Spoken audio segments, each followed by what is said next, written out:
এর পাশাপাশি জুমার দিনকেও বিষ্ণু ইসা ইসলাম বলেছেন হাদা ইয়াউমুল ঈদ, হাদা ইয়াউমুন জাআলাহুল্লাহু লাকুম ঈদান। তাবারানির হাদিস। বিষ্ণু বলেছেন এটা এমন দিন যে দিনটাকে আল্লাহ তাআলা তোমাদের জন্য ঈদের দিন হিসেবে ঘোষণা দিয়েছেন। পড়েন আলহামদুলিল্লাহ। কিন্তু পৃথিবীতে সবচাইতে 365 দিনের মধ্যে শ্রেষ্ঠ দিন কোনটা? জুমা। আরাফার দিন। কোন দিন? কথা বলেন। হজে যারা গিয়েছেন আরাফার দিন দেখেছেন না?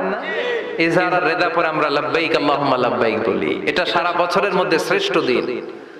আল আরাফা আল হজ্জ আরাফা, আরাফাটাই হজ। কেউ যদি আরাফার দিনে থাকতে পারে তার হজ হয়ে গেছে। আলহামদুলিল্লাহ কোন? আলহামদুলিল্লাহ। আর হজে সব করেছে, আরাফা করে নাই, হজ হবে না। কথা বলেন, হজ হবে না। তার মানে বছরের শ্রেষ্ঠ দিন আরাফার দিন।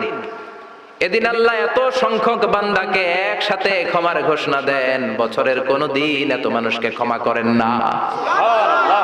আবার